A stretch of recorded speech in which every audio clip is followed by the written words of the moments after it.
صدر محفل، امیر محفل طریقت رہبر شریعت عالم بعمل حضرت قبلہ پیر محمد بشیر احمد صاحب،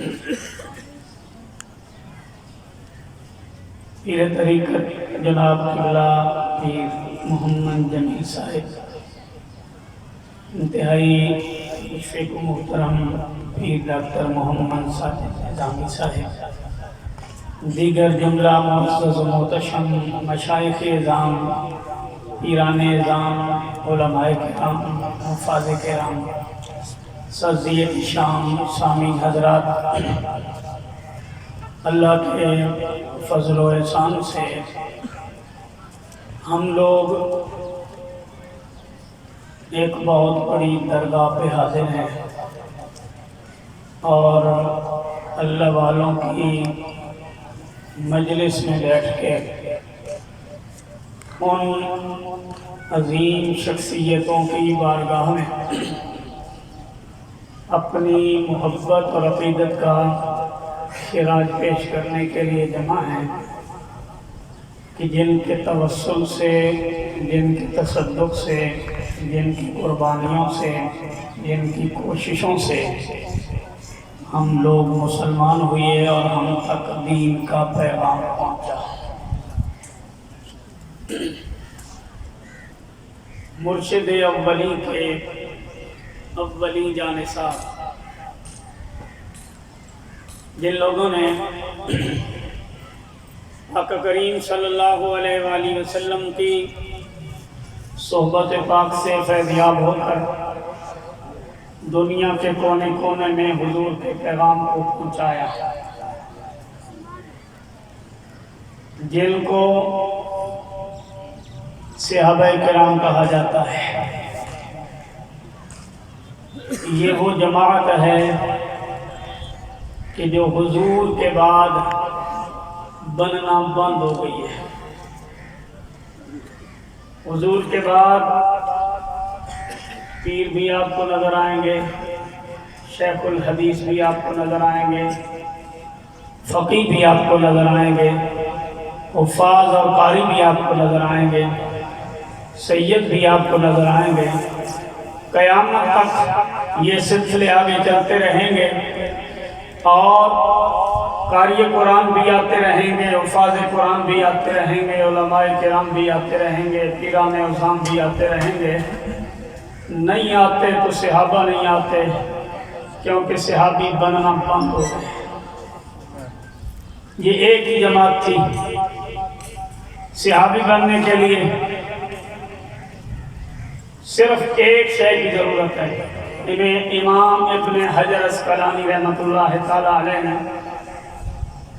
الإصابہ فی تمییز صحابہ پوری وضاحت کے ساتھ بیان کیا ہے۔ صحابی بننے کے لیے ایک شے کی ضرورت ہے اور وہ ہے ایمان کی حالت میں چہرے مصطفیٰ کو تکنا۔ سبحان اللہ، ارے بول دیں ایمان کی حالت میں حضور کے چہرے انور کی زیارت کرنا اور اسی ایمان پر دنیا سے چلے جانا، یہ ہے صحابی۔ اور صحابہ کی ایک جماعت حضور نے تیار کی ہے، اور اس بات کے اوپر اجماع امت آ رہا ہے۔ اکا دکا روایات اگر بکری مل بھی جائیں تو صرف نظر ہوگا ان سے، اس بات کے اوپر اجماع امت آ رہا ہے کہ وہ بندہ جس نے حالت ایمان میں ایک نظر امام الانبیاء کی زیارت کی،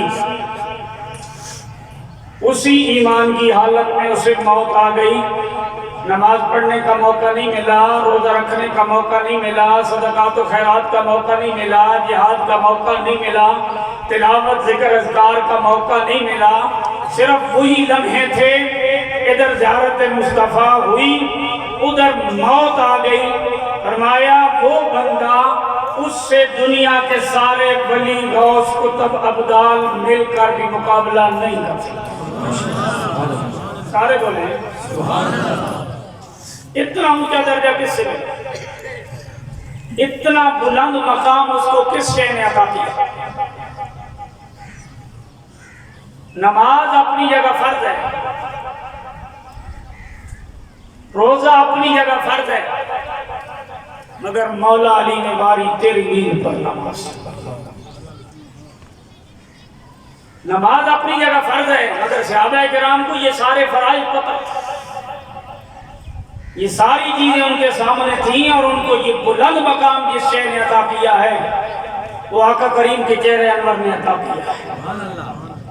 اس لیے امام اہل سنت کہتے ہیں کروں تیرے نام پہ جان فدا، کروں تیرے نام پہ جان فدا، نہ بس ایک جان دو جہاں فدا، دو جہاں سے بھی نہیں جی بھرا، کروں کیا کروڑوں جہاں نہیں۔ صحابہ کرام کی جماعت وہ جماعت ہے جس کو ڈائریکٹلی میرے آقا کریم صلی اللہ علیہ وآلہ وسلم کی بارگاہ ناز سے فیض لینے کا موقع ملا، حضور کی صحبت پاک میں بیٹھنے کا موقع ملا، صبح ہوتی ہے شام ہوتی ہے، زندگی میرے آقا کریم کے نام ہوتی ہے، پوری زندگی صحابہ کرام رضوان اللہ تعالیٰ علیہم اجمعین اپنے آقا کے دوش بدوش رہے، ساری زندگی صحابہ کرام نے حضور کے ساتھ وفا کی، اس لیے جس بندے نے ایک نظر میرے کریم کو دیکھ لیا، صدیاں بیت جائیں بندے عبادت کرتے رہیں لیکن اسے ایک نظر کا مقابلہ نہیں کر سکتے جس نظر سے اس بندے نے امام الانبیاء کی زیارت کیا، وہ مقام ملا۔ پھر حضور نے بھی کیسے نوازا، صحابہ نے وفا کی ہے، حضور نے فرمایا میرے صحابہ کو برا بھلا مت کہنا،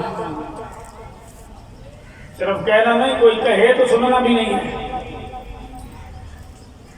فرمایا لا تسبوا اصحابی، میرے صحابہ کے بارے میں کبھی برے الفاظ مت استعمال کرنا، میرے صحابہ کے بارے میں کبھی برا مت سوچنا، میرے صحابہ کا مقام بہت بلند ہے، فرمایا اگر کوئی بندہ تمہیں ایسا نظر آئے جو میرے صحابہ کے بارے میں لوگوں کے ذہنوں میں شکوک و شبہات پیدا کر رہا ہو، میرے کریم نے فرمایا تم نے کیا کہنا ہے، فَقُولُوا لَعْنَةُ اللَّهِ شَرِّكُمْ، آقا کریم نے فرمایا تم نے کہنا ہے تمہاری شرارتوں پہ اللہ کی لعنت برسے۔ صحابہ تو وہ لوگ ہیں جن سے اللہ بھی راضی، اللہ کا محبوب بھی راضی۔ نعرہ تکبیر، نعرہ رسالت، نعرہ خلافت، نعرہ حیدر۔ صحابہ کی جماعت وہ جماعت ہے فَمَنْ أَحَبَّهُمْ فَبِحُبِّي أَحَبَّهُمْ وَمَنْ أَبْغَضَهُمْ فَبِبُغْضِي أَبْغَضَهُمْ۔ میرے کریم نے فرمایا کوئی بندہ میرے صحابہ سے محبت کرتا ہوا نظر آئے، اس کا مطلب یہ ہے اسے مجھ سے محبت ہے تو تبھی میرے صحابہ سے محبت کرتا ہے۔ فرمایا کوئی بندہ اگر تمہیں میرے صحابہ سے بغض کرتا ہوا نظر آئے، اس کا مطلب یہ ہے اسے مجھ سے بغض ہے تو اس وجہ سے صحابہ سے بغض کرتا ہے۔ میرے آقا کریم صلی اللہ علیہ وآلہ وسلم نے فرمایا وَمَنْ آذَاهُمْ فَقَدْ آذَانِي، جس نے میرے صحابہ کو تکلیف پہنچائی اس نے مجھے تکلیف پہنچائی۔ وَمَنْ آذَانِي فَقَدْ آذَى اللَّهُ، فرمایا جس نے مجھے تکلیف پہنچائی اس نے اللہ کو اذیت دی۔ وَمَنْ آذَى اللَّهُ یوشک ان یاخذہ، میرے آقا کریم نے فرمایا جس نے اللہ کو اذیت پہنچائی اللہ رب العالمین ان قریب اس کی گرفت فرمائے گا، یعنی بچنے کا چانس کوئی نہیں۔ صحابہ کرام کے بارے میں برا سوچنے والا رد، برا سوچنے والا رد، برا بولنے والا رد، برا پیغام دینے والا رد صحابہ کرام رضوان اللہ تعالیٰ علیہم اجمعین درجہ بدرجہ اللہ کریم نے ان کو مقام عطا کیا ہے. تمام صحابی ہونے کے ناطے تمام اولیاء سے افضل ہیں، اور ادنے سے ادنے صحابی کا اگر یہ مقام ہے تو پھر قرآن کی ترتیب پہ چلتے جائیے. جو لوگ مکہ فتح ہونے سے پہلے ایمان لائے ان کو اللہ نے ان کی اوپر فضیلت عطا کی ہے. جو مکہ فتح ہونے کے بعد ایمان لائے، یعنی صحابہ کی بھی آگے پھر کیٹیگریاں ہیں. جس نے جتنی قربانی دی ہے نا، جتنا پھر وقت گزارا ہے، حضور کے ساتھ جیسی وفا کی ہے، جیسا موقع ملا ہے، جیسا تعلق بنا ہے، جیسا کریم نے نوازا ہے. جو لوگ فتح مکہ کے بعد ایمان لائے ان سے وہ افضل ٹھہرے جو فتح مکہ سے پہلے ایمان لائے، اور جو لوگ فتح مکہ کے موقع تک ایمان لا چکے تھے ان میں سے وہ لوگ افضل ٹھہرے جو بیعت رضوان میں تھے. پھر ان میں سے وہ لوگ افضل ٹھہرے جو احد کے اندر تھے. پھر ان میں سے وہ لوگ افضل ٹھہرے جو بدر کے اندر موجود تھے. اور پھر ان میں سے وہ لوگ ٹھہرے کہ جن کو میرے کریم نے زندگی میں بشارت دی، ابو بکر تو بھی جنتی، عمر تو بھی جنتی، عثمان تو بھی جنتی، علی تو بھی جنتی. عشرہ مبشرہ، اور علماء نے فرمایا عشرہ مبشرہ میں خلفائے راشدین جس طرح یہ ظاہری ترتیب ہے، اسی لحاظ سے اللہ کریم نے ان کو فضیلت بھی عطا کیا، ان کو مقام بھی عطا کیا. ان کی فضیلت بھی اسی طرح ہے. اور صحابہ کرام رضوان اللہ تعالیٰ علیہم اجمعین اسی فضیلت کو دیکھتے ہوئے میرے آقا کریم صلی اللہ علیہ وآلہ وسلم کے جانثار صحابہ میں صدیق اکبر کا مقام دیکھیے تو جدا، فاروق اعظم کا مقام دیکھیے تو جدا. یہ دونوں وہ صحابی ہیں جن کی بیٹیاں میرے کریم کے نکاح میں ہیں. عثمان غنی کا مقام دیکھیے تو وہ جدا، مولا علی کا مقام دیکھیے تو وہ جدا. یہ دو وہ صحابی ہیں جن کے نکاح میں میرے نبی کی بیٹیاں ہیں. یعنی دونوں کے ساتھ ادھر رشتہ کیا ہے؟ وہ حضور کی صاحبزادیاں ان کے نکاح میں گئی. صدیق اور فاروق کے ساتھ رشتہ کیا ہے؟ ان کی صاحبزادیاں حضور کے نکاح میں آئیں. یہ رشتہ بھی یہاں پہ جڑ گیا. باقیوں کی خدمت میں سلوٹ کرنے کے ساتھ ساتھ سیدنا عثمان غنی رضی اللہ تعالیٰ عنہ کی بارگاہ اقدس میں سپیشلی خراج عقیدت پیش کریں گے کہ حضرت عثمان غنی رضی اللہ تعالیٰ عنہ میرے کریم کے وہ انوکھے صحابی ہیں. پوری تاریخ انسانی میں حضرت آدم سے لے کر آقا کریم صلی اللہ علیہ وآلہ وسلم تک، کیونکہ حضور پہ باب نبوت باندھ ہے، حضور آخری نبی ہیں، حضور کے بعد کسی نبی نے نہیں آنا. حضرت عثمان غنی وہ بندہ ہے کہ دنیا کے اندر واحد انسان ہے جس کے نکاح میں کسی نبی کی دو بیٹیاں آئی. سبحان اللہ. ہماری ذہنی کیپیسٹی پتہ کیا ہوتی ہے؟ کسی وڈیرے کا رشتہ مل جائے، کسی عہدیدار جنرل کرنل ایسے تو سیاسی کسی کا بھی ہو جائے، لوگ ناز کرتے ہیں کہ میں فلاں بندے کے گھر کے اندر داماد، فلاں خاندان سے فلاں فیملی سے میرا ریلیشن ہے، فلاں خاندان سے میرا تعلق ہے. اور ان عارضی طور کی چیزوں پر ہم غور کرتے نظر آتے ہیں. عثمان غنی رضی اللہ تعالیٰ عنہ یہ انوکھے اور اکیلے ہیں اس معاملے میں کہ پوری کائنات میں واحد بندہ ہے جس کے نکاح میں کسی نبی کی دو بیٹیاں ہیں. اور نبی بھی کوئی عام نہیں، امام الانبیاء ہے، نبیوں کے امام ہیں.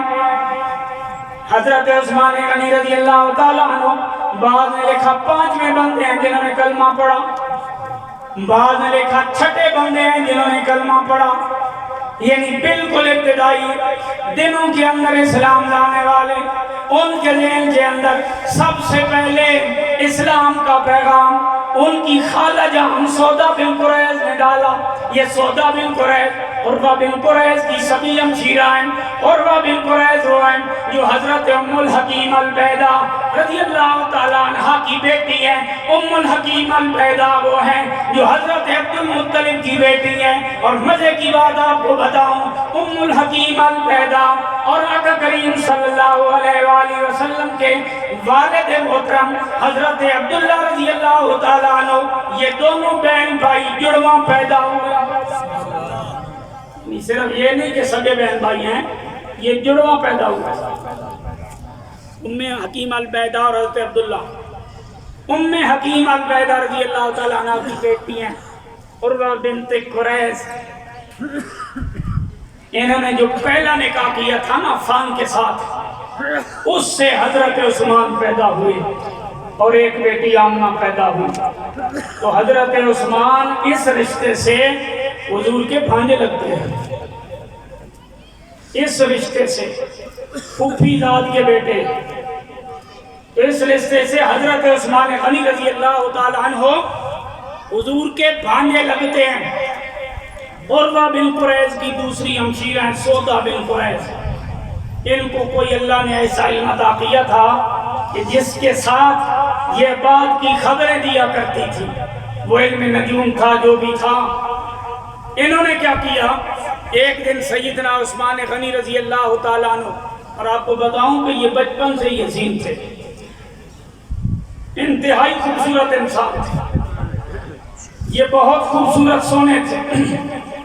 حضرت عثمان غنی رضی اللہ تعالیٰ عنہ اپنی خالہ جان کے پاس گئے اور ادھر جا کے بیٹھے ہی تھے.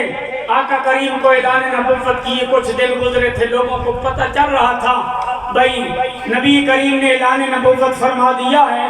تو حضرت عثمان غنی رضی اللہ تعالیٰ عنہ جب اپنی خالہ کے پاس جا کے بیٹھ گئے تو انہوں نے کہا عثمان یا عثمان یا عثمان لکل جمال و لکل شان. اے عثمان غور سے سن, اے عثمان توجہ کر, اللہ کریم نے تجھے ظاہری خوبصورتی بھی عطا کی ہے, اللہ کریم تجھے باطنی شانیں بھی عطا فرمائے گا. اللہ کریم نے تمہیں یہ مقام عطا کیا ہے. آذا نبی ماہ البرہان, یہ جو مکے کے اندر نبی ہیں یہ بڑی دلیل کے ساتھ اعلان کرتے ہیں. اگر تم ان کی اتباع کرنے لگ جاؤ گے تم ایک نہ ایک دن عظمت کے مقام پہ پہنچ جاؤ گے, شان کے مقام پہ پہنچ جاؤ گے. اللہ کریم تمہیں عروج اور کمال عطا کرے گا. تم ایسا کرو کسی نہ کسی طریقے سے ان کے ساتھ وابستہ ہو جاؤ. حضرت عثمان غنی رضی اللہ تعالیٰ عنہ اپنی خالہ جان کے پاس بیٹھ کے آقا کریم کے بارے میں یہ باتیں سنتے رہے. محفل سے اٹھے سیدنا صدیق اکبر رضی اللہ تعالیٰ عنہ جو حضور کے یار بھی ہیں, حضور کے ساتھی بھی ہیں, حضور کے دوست بھی ہیں. آقا کریم صلی اللہ علیہ وآلہ وسلم کے ساتھ بچپن سے ایک تعلق آ رہا ہے. حضرت عثمان غنی ان کے ساتھ تجارت کا سفر کیا کرتے تھے, کاروباری معاملات میں اکثر ایک ساتھ آیا جایا کرتے تھے. عثمان غنی سیدنا صدیق اکبر کے پاس گئے اور جا کے کہنے لگے آج میری خالہ جان نے مجھے نبی کے بارے میں یہ باتیں بیان کی ہیں, میں آپ سے مشورہ لینا چاہتا ہوں. جس طرح میں تجارت کے معاملے میں آپ سے مشورہ لیا کرتا تھا آج میں آپ سے مشورہ لینا چاہتا ہوں. اس نبی کے بارے میں آپ کیا کہتے ہیں؟ سیدنا حضرت صدیق اکبر رضی اللہ تعالیٰ عنہ جو کہ پہلے ہی کلمہ پڑھ چکے ہیں اور حضور کے یار ہیں, حضور کے دین کی تبلیغ کرنے والے ہیں, سیدنا صدیق اکبر نے فوراً فرمایا عثمان تیری خالہ نے بالکل سچ کہا ہے, جو کچھ کہا ہے نا ٹھیک کہا ہے. ابھی ان کی آپس میں بات ہو رہی تھی تو آقا کریم صلی اللہ علیہ وآلہ وسلم تشریف لائے اور جو ہی حضور آئے یہ دو آپس میں یہی باتیں کر رہے تھے.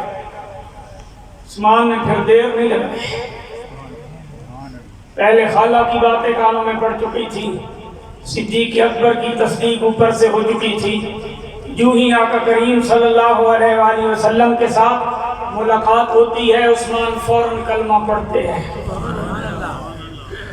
آج کے دور میں کلمہ حق کہنا اپنے آپ کو مخالفت کے میدان میں کھڑا کرنا ہے. تو اس دور میں جب سارے لوگ ہی بتوں کی پوجا کر رہے تھے, پورے شہر کے اندر صرف جھوٹے خداؤں کا لوگ نام لیتے تھے, وقت اولا شریف کا نام لینے والا کوئی نہیں تھا. اس دور میں کیا نام لینا، کلمہ پڑھنا، حضور کی غلامی میں آنا آسان تھا۔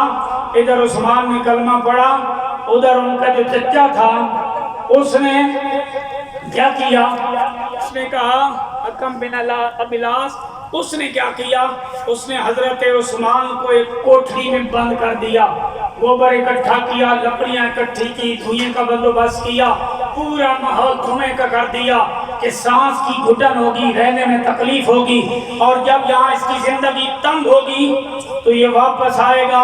اور چچا نے باقاعدہ کہہ دیا تھا کہ جب تک تم اس دین سے واپس نہیں آتے جس کو تم اختیار کر چکے ہو تو یہ سزا تمہارا مقدر ہے، مگر یہ وہ جام ہے جس کا نشہ کبھی اترا نہیں کرتا۔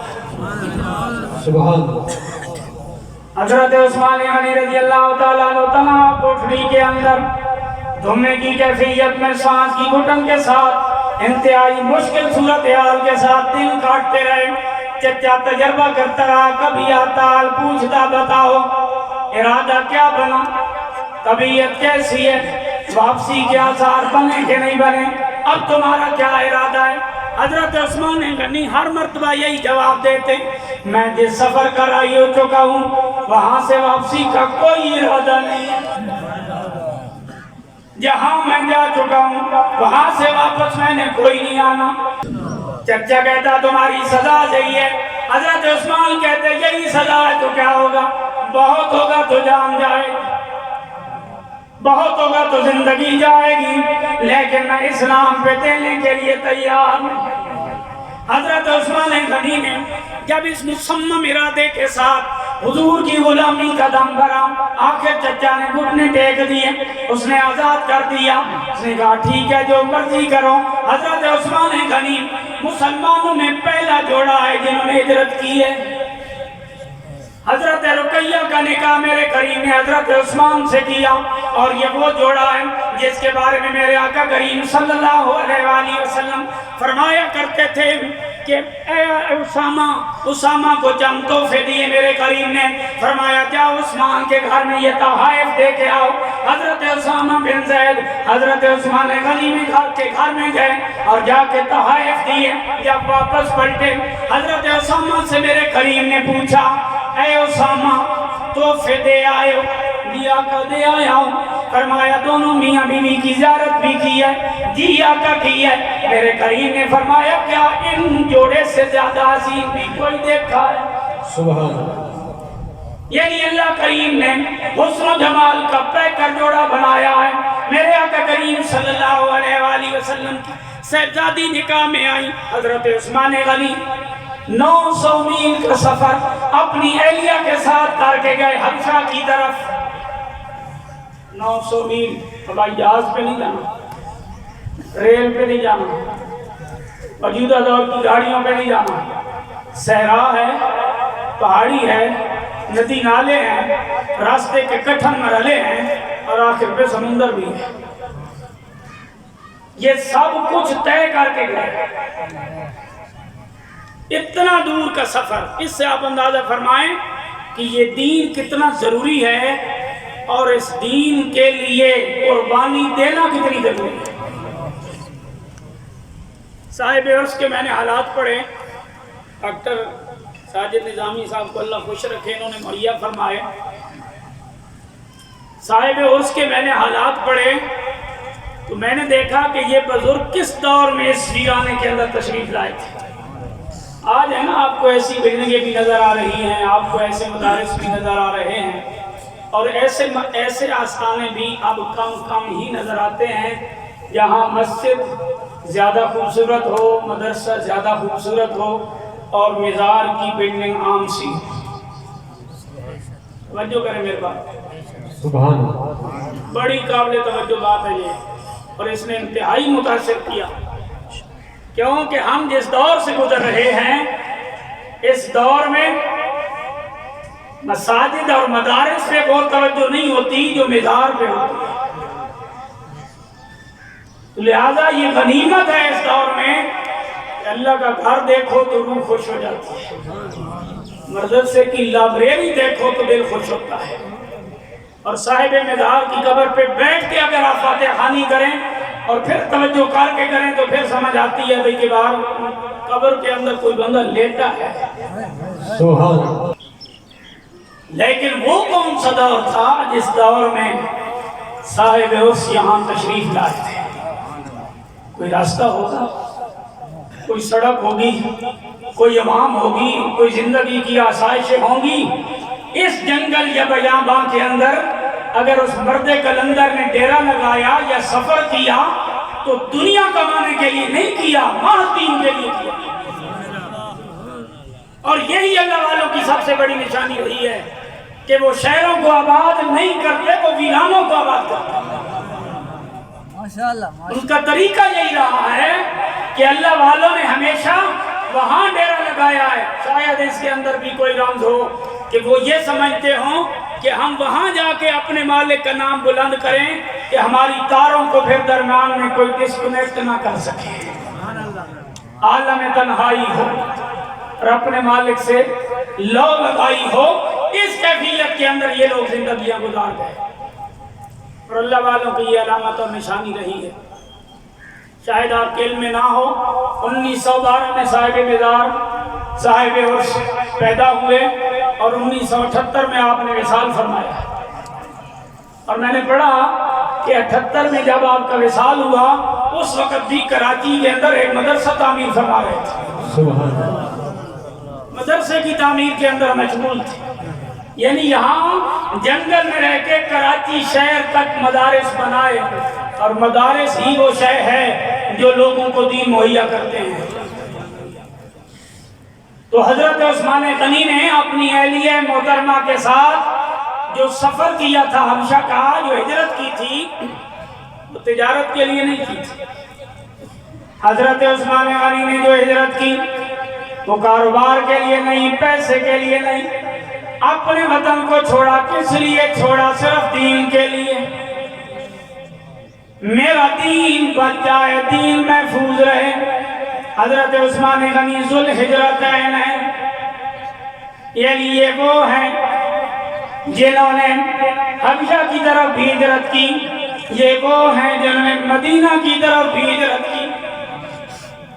ذوالہجرتین حضرت عثمان غنی وہ ہیں جو ذوالنورین ہیں. ذوالنورین کا لقب کیوں ملا؟ علماء نے فرمایا اس لیے ملا کہ ان کے نکاح میں 2 نور آئے، 2 حضور کی بیٹیاں آئیں.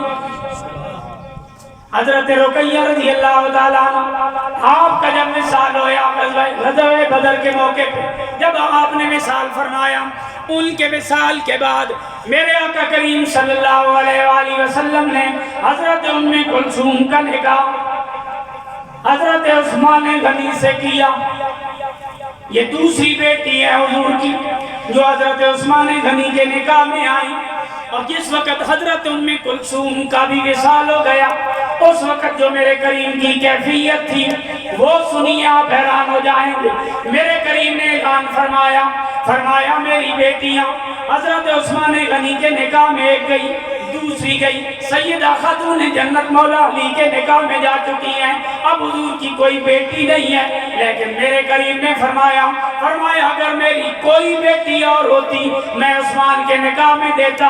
حتیٰ کہ فرمایا اگر 40 بیٹیاں ہوتی پے در پے عثمان کے نکاح میں دیتا چلا جاتا. نعرہ تکبیر، نعرہ رسالت، نعرہ خلافت، آستانہ عالیہ ٹھپا شریف، آستانہ عالیہ کوثر شریف. مزے کی بات جو اس کی پر حضور نے ایک اور ارشاد فرمایا. حضور نے فرمایا عثمان کے ساتھ میں نے اپنی دونوں بیٹیوں کا جو نکاح کیا ہے نا، یہ اپنی مرضی سے نہیں کیا، یہ وحی الہی سے کیا ہے، یہ اللہ کے حکم سے کیا ہے، مالک کے ارشاد سے کیا. حضور نے فرمایا اگر تم عثمان کو صحیح غور سے دیکھو، چہرہ میرا دیکھو، خد و خال دیکھو، میرے کریم نے فرمایا میرا عثمان میری اور ابراہیم خلیل اللہ کی شبیہ نظر آتا ہے. 2 عظیم پیغمبروں کی تصویر نظر آتا ہے میرا عثمان. اتنا حسن و جمال کا پیکر ہے.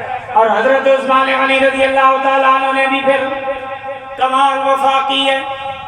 سیدنا عثمان غنی رضی اللہ تعالیٰ عنہ جتنے عظیم مقام پہ فائز ہیں، جتنے اللہ کریم کی بارگاہ سے ان کو یہ مقام عطا کیا، حضور نے 2 بیٹیاں ان کو عطا کی، 2 بیٹیوں سے نکاح ہوتا ہے، ذوالنورین کا مقام پاتے ہیں، حضور سے رشتہ جڑتا ہے، صرف دنیا میں نہیں جڑتا، میرے کریم نے فرمایا لِكُلِّ نَبِيٍّ رَفِيقٌ وَرَفِيقِهِ یعنی فِی الْجَنَّةِ عثمان۔ سبحان اللہ۔ جتنے نبی ہیں نا، ہر نبی کا کوئی خاص سنگی ہے جنت میں، ہر نبی فرمایا میرا وہ خاص سنگی عثمان ہے، جنت کا خاص سنگی عثمان ہے۔ بلکہ ایک روایت میں نے پڑھا کہ ایک بندے کا جنازہ لایا گیا آقا کریم صلی اللہ علیہ وآلہ وسلم کے سامنے، حضور نے فرمایا مجھے پتہ چلا ہے کہ جس بندے کا یہ جنازہ ہے یہ میرے عثمان کے بارے میں دل میں میل رکھتا ہے، عثمان کے بارے میں اچھا ارادہ رویہ نہیں رکھتا۔ لوگوں نے تصدیق کر دی جی ایسی خیالات تھے عثمان کے بارے میں، حضور ہٹ گئے، فرمایا میں اس کا جنازہ نہیں پڑھا سکتا جو میرے عثمان کے بارے میں ایسا سوچتا ہے۔ یہ عثمان کا مقام اور یہ درجہ حضور نے عطا کیا۔ مختلف اور مشہور واقعات ہیں، لیکن ان میں سے چند جو عظیم ترین پہلو ہیں وہ میں آپ کے سامنے رکھنا چاہتا ہوں تاکہ آپ کی نظر کے سامنے ہو جائے کہ حضرت عثمان کوئی عام بندہ نہیں ہے۔ حضرت عثمان غنی رضی اللہ تعالیٰ عنہ جب حضور مدینے میں تشریف لائے، پانی کڑوائے، حضور کے آنے سے پہلے یسرب ہے، بیماریوں کا گڑھ ہے، جو بندہ آتا ہے بیمار ہو جاتا ہے، یہ تو میرے کریم آئے، حضور کے آنے کی برکت کیا پوری مدینے کی مٹی شفا ہو گئی، اس مٹی کے اندر شفا رکھ دی گئی ہے۔ حضرت عثمان غنی رضی اللہ تعالیٰ عنہ کا دور، میرے آقا کریم کے مدینے کے اندر آتے ہوئے ابتدائی دن پانی کڑوائے، پینے کے لیے کوئی پانی نہیں، ایک کنواں ہے جس کا پانی میٹھا ہے، اس کا مالک یہودی ہے۔ میرے آقا کریم صلی اللہ علیہ وآلہ وسلم نے مجمع عام کے اندر اعلان فرمایا، یعنی علیحدگی میں نہیں، بھری محفل میں فرمایا میرے صحابہ کو پانی کی تکلیف ہے، یہودیوں کی عادت ہے مسلمانوں کو تکلیف دے کے بڑے خوش ہوتے ہیں، جب مسلمان سے آپ پانی لینے کے لیے جاتے یہودی اپنا تالا لگاتا، وہ وہاں بند کرتا چلا جاتا، مسلمان بیچارے انتظار کرتے رہتے، بعض اوقات نماز کا ٹائم بھی آ جاتا، پانی کوئی نہیں ملتا تھا۔ حضور کو اس بات کا بڑا رنج ہوا، میرے کریم نے مجمع عام کے اندر اعلان فرمایا کوئی ہے جو مسلمانوں کے لیے پانی کا بندوبست کرے اور اس کے بدلے میں مجھ سے جنت کا چشمہ پی لے، زور سے کہتے ہیں جنت کا چشمہ بدلے میں دیا جا رہا ہے، جنت عطا کی جا رہی ہے۔ عثمان غنی سادے مزاج کے دھیمے انداز کے بندے دھیمے سے اٹھے، چپکے سے گئے، جا کے یہودی سے بات کی، یہ کنواں آپ بیچنا چاہتے ہیں؟ اس نے کہا نہیں، میرا کاروبار ہے، میں اس سے پیسے کماتا ہوں، میرا یہ تجارت کا مسئلہ ہے، میں نہیں بیچنا چاہتا۔ عثمان اس بات پہ تھے کہ جنت کا چشمہ تو ہم نے پی کے رہنا ہے۔ آپ نے اس سے بات کی، اب لازمی بات ہے سودا لینے کے لیے کتنا ٹائم لگا، 4 گھنٹے نشست ہوئی، 6 گھنٹے نشست ہوئی، لیکن حضرت عثمان غنی جو کہ تہیہ کر کے گئے تھے جیسے بھی ہو میں نے پانی خرید کے آنا ہے۔ کتنی تگودو کی اس چشمے کو خریدنے کے لیے، حضرت عثمان غنی نے اس سے بات کی، فرمایا میں لینا چاہتا ہوں، اس نے کہا میں دینا ہی نہیں چاہتا ہوں۔ آپ نے فرمایا منہ مانگی قیمت لے، نے کہا میں دینا ہی نہیں چاہتا ہوں۔ آپ نے بڑے دلائل دیے، وہ تیار نہیں ہوتا۔ آپ نے آخرکار فرمایا ایسا کرتے ہیں قیمت بھی منہ مانگی لے لے اور چشمہ بھی آدھا تو رکھ، میں سارا نہیں لیتا، چشمہ بھی تو رکھ، آدھا صرف مجھے دے دے، سارا میں نہیں لیتا، قیمت اپنے منہ مانگی لے لے۔ نے کہا ٹھیک ہے، لیکن سوال پیدا ہوتا ہے چشمہ آدھا کیسے ہوگا؟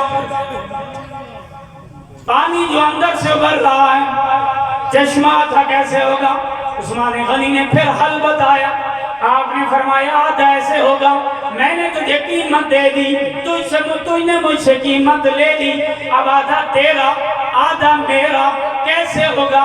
فرمایا ایک دن پانی میں بھروں گا، ایک دن تو بھرے گا، تیری مرضی آئے تو بیچ، تیری مرضی آئے تو نہ بیچ، میری مرضی آئے تو میں بیچوں گا، میری مرضی آئے تو میں نہ بیچوں گا۔ نتیجہ کیا نکلا؟ ایک دن میرا ایک دن تیرا، یہ ہو گیا آدھا آدھا۔ یہودی نے سودا کر لیا، عثمان غنی کو وہاں خرید کے آ گئے، میرے آقا کریم صلی اللہ علیہ وآلہ وسلم کی بارگاہ ناز میں آ کے عرض کیا، یا رسول اللہ میں پانی خرید کے آ گیا، میں پانی خرید کے آ گیا، میں پانی خرید کے آ گیا۔ حضرت عثمان غنی رضی اللہ تعالیٰ عنہ کے بارے میں میرے کریم نے کیا فرمایا؟ اللہم مردان عثمان، اے میرے اللہ عثمان سے راضی ہو جاؤ، رَإِنِّي يَا مُرَادٍ، صرف مولا تو راضی نہیں بلکہ فرمایا میں بھی اس سے راضی ہوں۔ اس حدیث کو آپ صحیح سمجھیں گے نا تو آپ کی سبحان اللہ نکلے گی۔ حضور نے دعا کیا دی ہے؟ فرمایا ہے میرے مالک تو عثمان سے راضی ہو جا۔ دعا تو اتنی کافی تھی، یہ دعا پوری ہے، دعا اتنی کافی تھی۔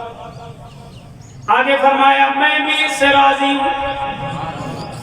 یہ مقام مصطفیٰ، شان مصطفیٰ، علماء نے اس کی باقاعدہ بحث کی ہے کہ آقا کریم صلی اللہ علیہ وآلہ وسلم نے حضرت عثمان غنی کو اتنی اعلیٰ دعا کے ارشاد فرمائی کہ اے اللہ تو عثمان سے راضی ہو جا، خدا کی رضا چاہتے ہیں دو عالم، خدا چاہتا ہے رضائے محمد، خدا کی رضا چاہتے ہیں دو عالم، خدا چاہتا ہے رضائے محمد، اجابت کا صحرا عنایتی کا جوڑا، دلہن بن کے نکلی دعائے محمد۔ یہ کیوں فرمایا؟ فرمایا حضور اگر صرف دعا فرما دیتے کافی، حضور کی ہر دعا مقبول ہے، رد نہیں ہوتی، لیکن یہاں پہ میرے کریم نے ساتھ یہ بھی فرمایا باری تعالیٰ میں بھی عثمان سے راضی ہوں۔ ایسا کیوں فرمایا؟ اس لیے فرمایا کہ آقا کریم صلی اللہ علیہ وآلہ وسلم حضرت عثمان کا مقام بتا رہے ہیں، قیامت تک آنے والوں کے لیے پیغام چھوڑ رہے ہیں۔ عثمان کوئی عام بندہ نہیں، اللہ بھی راضی ہے، اللہ کا محبوب بھی راضی ہے۔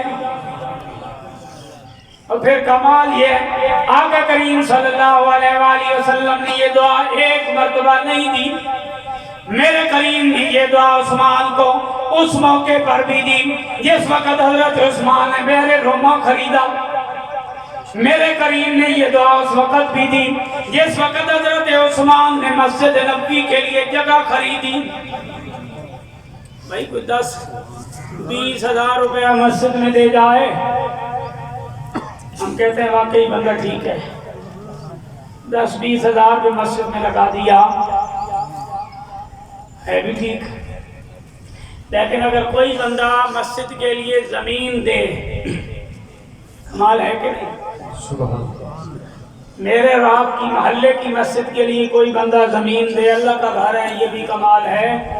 عثمان غنی کے بارے میں نے پڑھا، وہ اکیلا فرد ہے جس نے مسجد نبوی کے لیے بھی زمین خرید کے دی، مسجد حرام کے لیے بھی زمین خرید کے دی۔ سبحان اللہ، دونوں مسجدوں کے اندر اس بندے کا حصہ ہے۔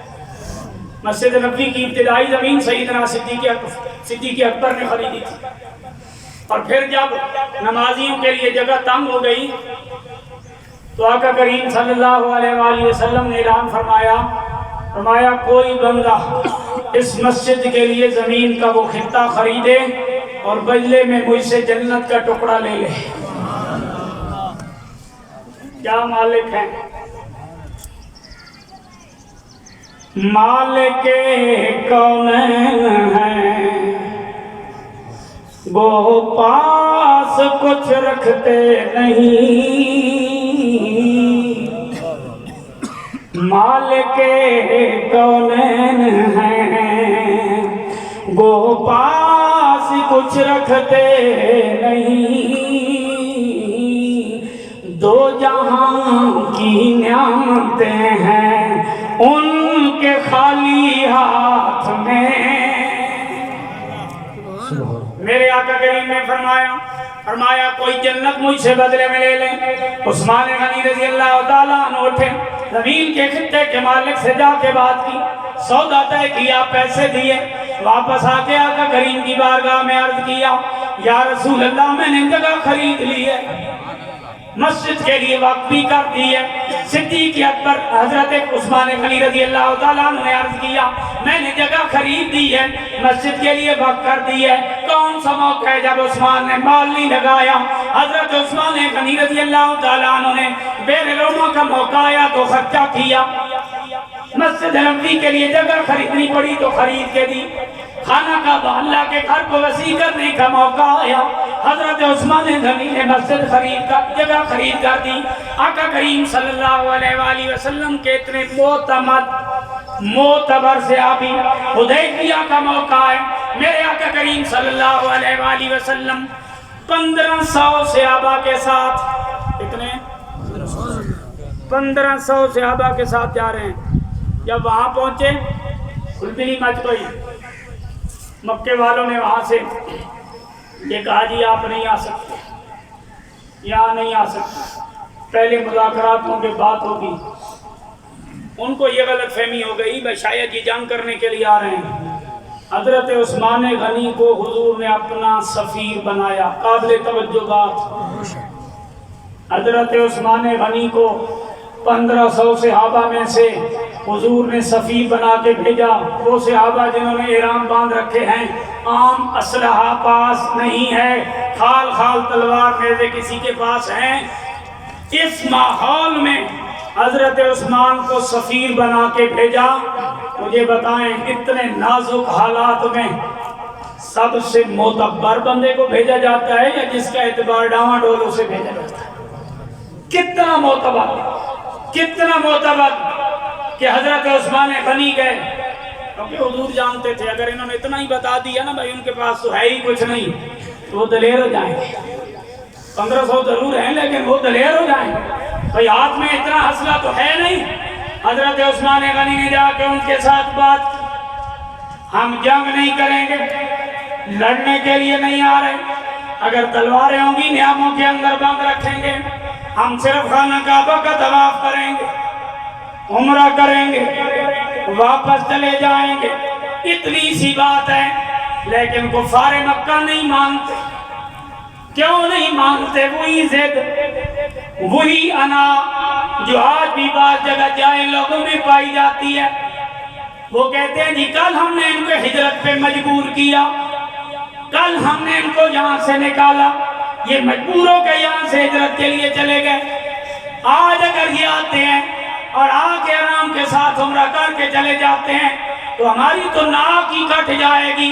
ادھر ادھر کے قبیلے کہیں گے دیکھو نا محمد اپنے غلاموں کے ساتھ آئے، ڈنکے کی چوٹ پہ آئے، دن کی روشنی میں آئے، خانے کعبے کا طواف کیا، صفا مروہ پہ سعی کی اور واپس چلے گئے، یہ سردار ان کا کیا بگاڑ سکے؟ انہوں نے ان کا کیا کر لیا ہے؟ لہذا انہوں نے کہا کہ یہ ہم سے نہیں ہو سکتا۔ ہاں یہ بات ہے، عثمان تم عمرہ کر سکتے ہو، کیا کر سکتے ہو؟ تم عمرہ کر سکتے ہو، تم طواف کر سکتے ہو۔ صحابہ کرام نے بھی حضور کے دربار میں یہی بات کی۔ عثمان اس لحاظ سے تو خوش نصیب نکلے، چلو ہم تو روک دیے گئے، وہ پہنچ گئے ہیں، وہ طواف کریں گے۔ میرے کریم نے فرمایا ما کان لعثمان ان یطوف بالبیت، عثمان خانہ کعبے کا طواف نہیں کرے گا۔ رسول اللہ لم یطف، جب تک رسول طواف نہ کرے عثمان طواف نہیں کرے گا۔ کتنا اعتماد ہے حضرت عثمان، میرے قریب یہاں گواہی دے رہے ہیں حضرت عثمان کی۔ فرمایا عثمان طواف نہیں کرے گا کیونکہ اللہ کے رسول جو طواف نہیں کر رہا ادھر آفریں کی جا رہی ہے۔ اے عثمان تم طواف کر لو، تم عمرہ کر لو۔ حضرت عثمان رضی اللہ تعالیٰ عنہ نے جواب کیا دیا؟ آپ نے فرمایا جب تک میرے آقا عمرہ نہیں کریں گے، جب تک میرے کریم طواف نہیں کریں گے، عثمان طواف نہیں کرے گا۔ نعرہ تکبیر، نعرہ رسالت، نعرہ خلافت، عظمت سیدنا عثمان غنی۔ تاریخ میں انوکھا واقعہ ملتا ہے، انہوں نے جذبات بھڑکانے کے لیے نا حضرت عثمان کو صحن کعبہ سے بلا، صحن کعبہ سے گزریں گے، کعبے پہ نظر جائے گی، جذبہ ابھرے گا۔ حضرت عثمان نے یوں چادر کر لی۔ وہ صحابہ کہ جو نماز پڑھتے ہوئے بھی حضور کے چہرے کو تکتے تھے، ان کے عشق کا اندازہ فرمائیں، کعبے میں جا کے حضور نہیں ہے تو یوں کپڑا کریں۔ ایک جنگ میں نے پڑھا ہے، آقا کریم غالباً غزوہ بدر کا موقع ہے کہ جب آقا کریم صلی اللہ علیہ وآلہ وسلم، کیونکہ وہ واحد جنگ ہے غزوہ بدر جس میں فرشتوں نے تلوار چلائی ہے، باقی جنگوں میں فرشتے آئے ہیں لیکن تلوار نہیں چلائی، صرف غزوہ بدر کے اندر فرشتوں نے تلوار چلائی ہے۔ جب مسلمانوں کو فتح ہو چکی، حضور عصر کی نماز پڑھا رہے تھے کہ آقا نماز کے اندر مسکرائے۔ جب نماز مکمل ہو گئی تو بعد میں صحابہ نے پوچھا یا رسول اللہ حالت نماز میں تیسری رکعت میں آپ مسکرائے ہیں، کیا وجہ ہے؟ آپ نماز پڑھتے ہیں، آپ کی نظر امام کے چہرے پہ ہوتی ہے یا سجدہ گاہ پہ؟ ہوتی بھی وہی ہے، لیکن وہ کعبے کے کعبہ ہیں، صحابہ کرام کی نگاہیں چہرے مصطفیٰ پہ ہوا کرتی ہیں۔ عرض کیا یا رسول اللہ ہم نے دیکھا حالت نماز میں آپ کے چہرے انور پہ مسکراہٹ آئی، وجہ کیا ہے؟ میرے کریم نے فرمایا اس جنگ میں جبرائیل و میکائیل بھی آئے تھے، ہمارے ساتھ شریک کے جنگ رہے، 2 رکعتیں ہم نماز پڑھ چکے، سامنے آ کے اجازت چاہیے، عرض کرنے ہیں مسکراہٹ کے ساتھ لیتے ہیں اجازت، یا رسول اللہ نوکروں کا کام ہو گیا اب ہم جا سکتے ہیں، اب ہمیں واپس جانے کی اجازت ہے۔ میرے کریم نے فرمایا جب جبرائیل و میکائیل نے مجھ سے واپسی کی اجازت مانگی، میں نے حالت نماز میں مسکرا کے اجازت دے دی۔ وہاں تو یہ کیفیت، عثمان غنی نے فرمایا ہم طواف نہیں کریں گے۔ ان مشرکین مکہ کو اور غصہ آ گیا، انہوں نے کہا ہم نے بڑی ان کی عزت کی، بھائی چلو آپ کے لیے گنجائش ہے آپ طواف کریں۔ انہوں نے پھر ہمارا جناب جوس نکال دیا، ہم نہیں کرتے، ہم اپنے آقا کے بغیر طواف نہیں کرتے۔ انہوں نے کہا پھر طواف نہیں کرتے تو ادھر ہی بیٹھے، ہم واپس بھی نہیں جانے دیں گے۔ یہ جو اگلی بات ہے یہ بڑی قابل توجہ ہے، شر پسند لوگ اس کی اوپر بڑی الجھنیں بھی پیدا کرتے ہیں۔ جب حضرت عثمان غنی کو وہاں پہ بٹھا دیا گیا، خبر کیا پھیلائی گئی کہ عثمان کو شہید کر دیا گیا۔ یہ واقعہ آپ نے سنا ہوا ہے، میں نے صرف 2-4 اشارے کرنے۔ خبر یہ پھیلائی گئی کہ حضرت عثمان کو شہید کر دیا گیا ہے۔ اس وقت میرے کریم نے 1500 صحابہ کو پھر بلایا۔ یہ ہے عثمان جس کے لیے 1500 صحابہ کو اکٹھا کیا اور فرمایا یہاں آؤ میرے ہاتھ پہ بیعت کرو۔ علماء موجود ہیں، میرے کریم نے زندگی میں جتنی بیعتیں کی ہیں وہ جہاد یا جنگ کے لیے کی ہیں کہ ہر صحابی اپنی استطاعت کے مطابق میدان جہاد میں شریک ہوگا، جو جتنا استطاعت کے مطابق حصہ لے سکتا ہے وہ لے گا۔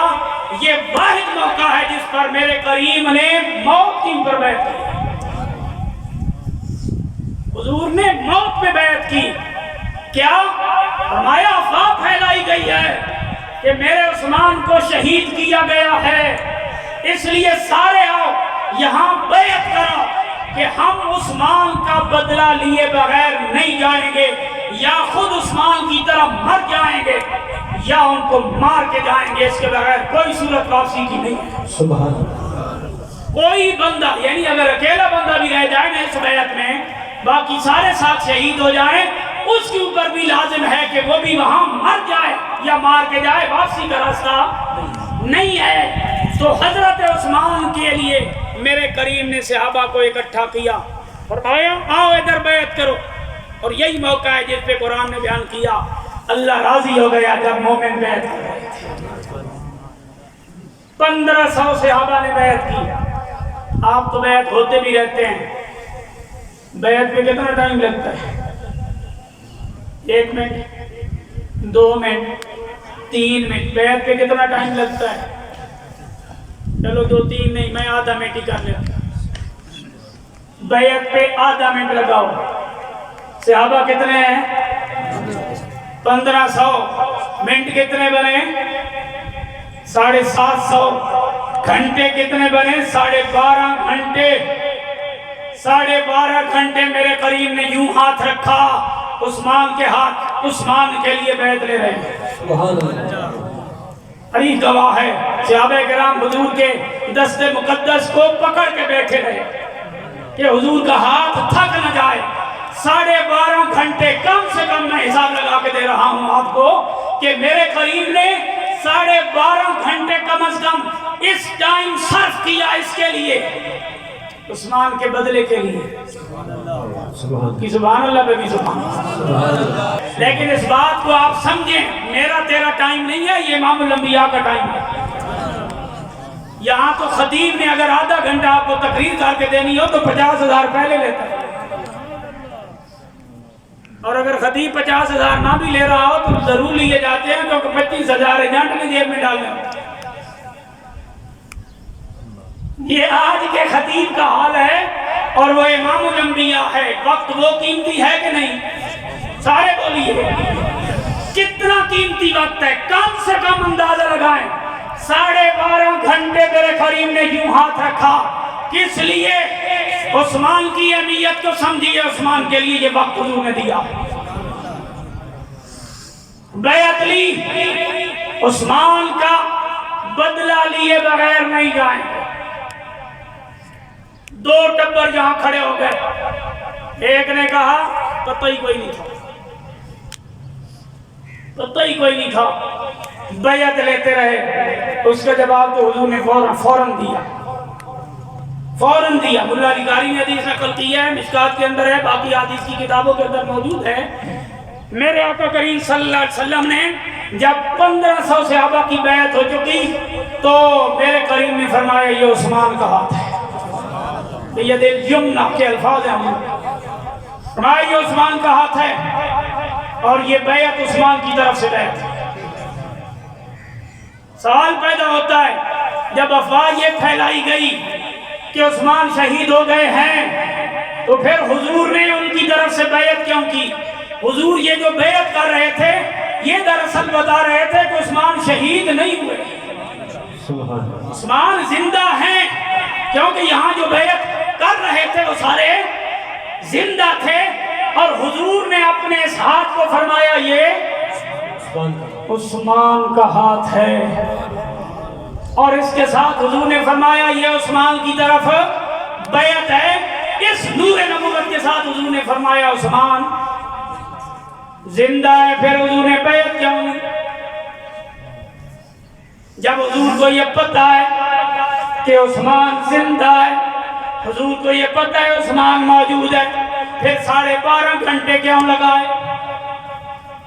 پھر 1500 صحابہ سے بیعت کیوں لی؟ پھر اتنا وقت کیوں خرچ ہوا؟ اور بیعت بھی موت پہ لی گئی، اتنا ٹائم کیوں لگایا گیا؟ یہ کیوں کیا گیا؟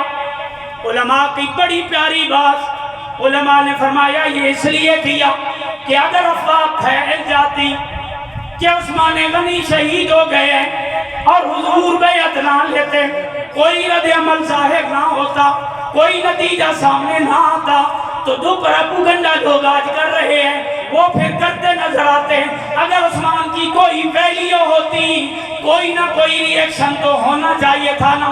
جب کوئی رد عمل نہیں آیا اس کا مطلب ہے عثمان کی کوئی ویلیو ہی نہیں تھی۔ میرے کریم نے پتہ ہونے کے باوجود 12.5 گھنٹے لگا دیے، 1500 صحابہ سے موت کی اوپر بیعت لے لی، اس لیے بتایا، فرمایا میرا عثمان اتنا قیمتی ہے، ایک عثمان کے لیے میں 1500 یاروں کو جنگ کی آگ کے اندر ڈالنے کے لیے تیار۔ بعضوں نے دوسرے ٹبر نے کہا وہ وہاں بدل گئے تھے، ان کے ساتھ مذاکرات ہی صحیح نہیں کیے تھے۔ مجھے یہ بتائیں جب قاصد بنا کے بھیج رہے تھے تو اللہ یہ نہیں کہہ سکتا تھا محبوب قاصد بدلیں، یہ صحیح سفیر نہیں ہے۔ جو بعد میں کہہ رہا ہے لقد رضی اللہ عن المؤمنین، جو کہہ رہا ہے کہ ہم مومنوں سے راضی ہیں، اس وقت وہ یہ نہیں کہہ سکتا تھا کہ اے محبوب عثمان کو نہ بھیجیں، اپنا قاصد بدلیں، یہ عثمان وہاں جا کے راز فاش کرے گا۔ علماء نے فرمایا عثمان غنی رضی اللہ تعالیٰ عنہ کی اس واقعہ سے سیدنا عثمان غنی کی وہ سیرت اور وہ شان سامنے آئی ہے کہ دنیا حیران ہے۔ کیوں؟ ایک طرف یہ ثابت ہو گیا حضور بیٹھے حدیبیہ میں ہیں، پتہ یہ بھی ہے مکے میں کیا ہو رہا ہے، زور سے بولے، بیٹھے حدیبیہ میں ہے، پتہ یہ بھی ہے بھئی مکے میں کیا ہو رہا ہے۔ اس سے یہ بھی پتہ چل گیا کہ اکیلے عثمان کے لیے 1500 صحابہ کو میدان جنگ میں مرنے کا آرڈر بھی دے دیا گیا۔ اس سے یہ بھی پتہ چل گیا کہ حضرت عثمان غنی رضی اللہ تعالیٰ عنہ اتنے قیمتی ہیں۔ اور پھر کمال یہ ہے کہ باقیوں نے بیعت کی اپنے ہاتھ کے ذریعے، عثمان کی بیعت ہوئی رسول اللہ کے ہاتھ کے ذریعے۔ سبحان اللہ، یہ بھی جدا شان ہے حضرت عثمان کی کہ ان کی جو بیعت ہوئی وہ رسول اللہ کے ہاتھ کے ذریعے۔ علماء نے یہاں ایک باریک نقطہ بیان کیا ہے، علماء نے فرمایا یہاں بھی عثمان غنی کا انتخاب وحی الہی لگتا ہے، اللہ کی منشا لگتا ہے۔ کیوں؟ کہ میرے آقا کریم نے بیعت کرتی فرمایا یہ ہاتھ عثمان کا، یہ بیعت عثمان کی طرف سے۔ پھر اس یاد کو اللہ نے فرمایا ید اللہ فوق ایدیہم، محبوب جو تیرے ہاتھ پہ بیعت کر رہے ہیں کہ ہاتھوں پہ اللہ کا ہاتھ۔ اس یاد کو اللہ نے کیا فرمایا ید اللہ، یعنی عثمان کا ہاتھ، وہی رسول اللہ کا ہاتھ، اسی کو اللہ فرما رہا ہے ید اللہ۔ علماء نے فرمایا اس سے پتہ کیا نکلتا ہے؟ پتہ یہ چلتا ہے کہ اس ہاتھ کو جو اللہ نے رسول اللہ کے ہاتھ کو ید اللہ کا، رسول اللہ نے اس ہاتھ کو عثمان کا ہاتھ کا، اور اللہ نے دوسری طرف اعلان فرمایا اِنَّا نَحْنُ نَزَّلْنَا الذِّكْرَ وَإِنَّا لَهُ لَحَافِظُونَ، کہ قرآن کو نازل بھی ہم نے کیا، حفاظت بھی ہم کریں گے۔ قرآن کی حفاظت اللہ کریم نے عثمان کے اسی ہاتھ کے ذریعے کروائی جس کو ید اللہ کہا گیا ہے، تاکہ عثمان کے جمع قرآن پہ بھی کوئی مائی کلالولی نہ اٹھا سکے۔ اللہ کریم نے حضرت عثمان غنی سے یہ حفاظت کی ہے۔ اب حضرت عثمان غنی رضی اللہ تعالیٰ عنہ کے بارے میں میرے کریم آقا نے فرمایا میرا عثمان وہ ہے جس کی وجہ سے 70,000 پکے وہ بندے جو جہنمی ہوں گے، جہنم میں جانے والے ہوں گے، صرف حضرت عثمان کی سفارش سے جنت ہے۔ سبحان اللہ، واہ، صرف حضرت عثمان غنی رضی اللہ تعالیٰ عنہ۔ بہت ساری باتیں ہیں جو اس پہلی سے اور بھی کی جا سکتی ہیں۔ ہماری لیے سعادت ہے کہ اللہ کریم نے ایسے نیک لوگوں کے آستانے پہ حاضری کا موقع دیا۔ رب کریم ان بزرگ ہستیوں کے طفیل ہم جیسے گناہگاروں کے حال پر رحم فرمائے، اور ان بزرگ ہستیوں کا صدقہ اور ان کا فیضان جاری اور ساری فرمائے، اور ایسے آستانوں کو اللہ ہمیشہ ہمیشہ قیامت تک آباد رکھے کہ جن کی نظریں اور نگاہیں دین مصطفیٰ پہ ہیں، تعلیم مصطفیٰ پہ ہیں، امت کی تعلیم اور تربیت پہ ہیں، غنیمت ہے اس دور کے اندر۔ اللہ کریم ان چراغوں کو قیامت تک روشن فرمائے۔